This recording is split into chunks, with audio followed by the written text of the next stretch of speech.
ఐక్య కార్యాచరణ కమిటీ ఆధ్వర్యంలో రైల్వే పనుల నిర్మాణ పనులు పూర్తయ్యే వరకు డిస్టిక్ బస్సులు రైల్వే గేట్ ద్వారా వెళ్లాలని రిలే నిరాహార దీక్షలు చేస్తున్న దీక్షకులకు స్పందించి మేడ్చల్ కాంగ్రెస్ పార్టీ నియోజకవర్గ ఇన్ఛార్జ్ తోటకూర వజ్రేష్ యాదవ్, మాజీ ఎమ్మెల్యే మల్లిపెద్ది సిద్దిరెడ్డి, ఐక్య కార్యాచరణ కమిటీ గవర్నర్ మారం లక్ష్మారెడ్డి కమిటీ సభ్యులతో చర్చించి కార్యాచరణ కమిటీ లేవనెత్తిన డిమాండ్లను వజ్రేష్ యాదవ్, మాజీ ఎమ్మెల్యే మల్లిపెద్ది సిద్దిరెడ్డి సానుకూలంగా స్పందించడంతో పదవుతో పాటు యూనివర్సల్ యూత్ అసోసియేషన్ సభ్యులకు నిమ్మరసం ఇచ్చి దీక్షా పనులను నిర్వహించేశారు. ఈ కార్యక్రమంలో బచ్చు ప్రమోద్ గుప్తా, కమలాకర్ పల్లె విజయగౌడ్, ఎండి సిరాజ్, బచ్చు నగేష్, సిల్వేరు కిరణ్, విక్రమ్ రెడ్డి, డాక్టర్ ములుగురం జంగయ్య, మాజీ MPP Bandaru Srinivas Goud, Gatikeshwara municipal chairman Malli Pavani Jangaiah యాదవ్లు పాల్గొన్నారు.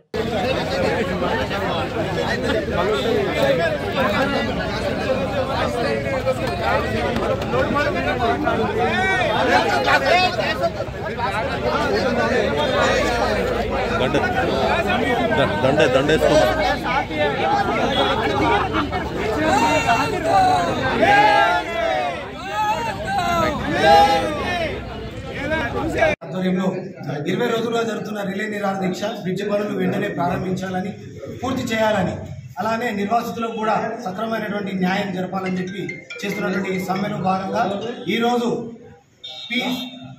PDCC అధ్యక్షులైనటువంటి వజ్రేష్ యాదవ్ సార్ గారు మరియు గట్కేసర్ ఇన్ఛార్జ్ గారు, మరి అలానే మాజీ ఎంపీటీసీ శ్రీనన్న గారు, మాజీ ఎమ్మెల్యే గారైనటువంటి సిద్దిరెడ్డి గారు, గట్కేసర్ చైర్మన్ గారు ముల్లి పావని జంగయ్య గారు, వీరి ఆధ్వర్యంలో అందరికీ భరోసా ఇచ్చి ఈ బ్రిడ్జ్ పనులు ఇమ్మీడియట్గా స్టార్ట్ చేయించినందుకు మా జేఏసీ తరఫున మరోసారి కృతజ్ఞతలు.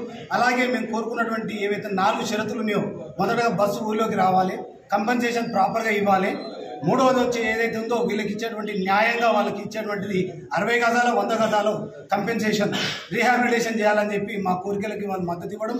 అది ఏదైనా కాని పక్షంలో, ప్రభుత్వంతో కాని పక్షంలో నేనున్నాను మీకు అంటూ వజ్రేశ్వర మాకు ఇచ్చినటువంటి ధైర్యానికి మేము సుముఖంగా ఉండి ఈ రిలే నిరాక్షను విరమించుకుంటున్నాం. Thank you very much.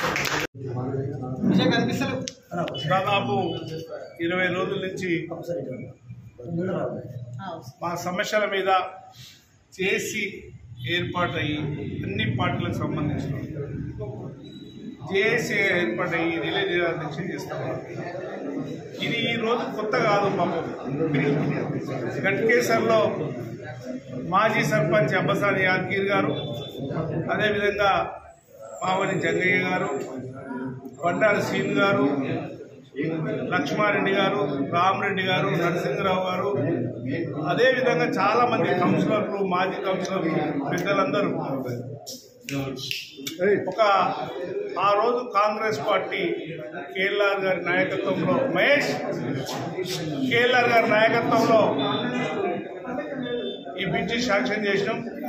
మరి 10 సంవత్సరాలు రకరకాల కారణాలతో మా వాళ్ళు కొందరు వద్దని, కావాలని చెప్పి ప్రజలు ఇబ్బంది పెట్టి ఈ ప్రాంతంలో ఉన్నటువంటి ప్రజలందరినీ ఇబ్బంది పెడతా ఉన్నారు. మరి మొన్న ఫ్లైఓవర్ వర్క్ కూడా కాంట్రాక్టర్ నుంచి స్టార్ట్ చేయడం జరిగింది. మా మిత్రులందరూ పాపం రోజు ఒక జేఏసీగా ఏర్పాటు చేసి దీక్షలో కూర్చుంటారు. వాళ్ళందరినీ కూడా సర్ది చెప్పాలన్న ఉద్దేశంతో మా చైర్మన్ గారి ఆధ్వర్యంలో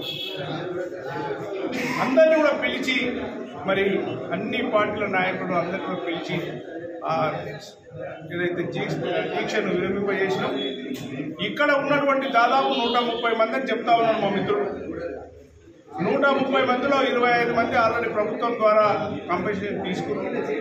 మిగతా వాళ్ళందరికీ కూడా 13 మంది ఈరోజు పోయి హైకోర్టులో కేసేసి మా డబ్బులు మాకు ఇవ్వని అడుగుతూ ఉన్నారు. ఆ 13 మందితో పాటు మిగతా 58 మంది ఉన్నారు. ఆ 58 మందిని కూడా రేపో ఎల్లుండో ఆ కేసులో క్లబ్ చేస్తాం. అందరికి కూడా పైసలు ఇప్పిస్తాం. ఒకవేళ ప్రజలకు ఎవరైతే కాంపన్సేషన్ ఉన్న వాళ్ళు ఉన్నారో వాళ్లకు అమౌంట్ 2030 యాక్ట్ ప్రకారంగా మాకు రాలేదని చాలా మంది మిత్రులు కోరుతాం. నేను ప్రభుత్వ తరఫున వీళ్ళందరికీ కోరుతా ఉన్నా, డబ్బులు తీసుకున్న తర్వాత అలయన్స్ కోసం మళ్ళీ ప్రభుత్వానికి ఆర్డీఓ గారికి అప్లికేషన్ పెట్టుకుంటారు.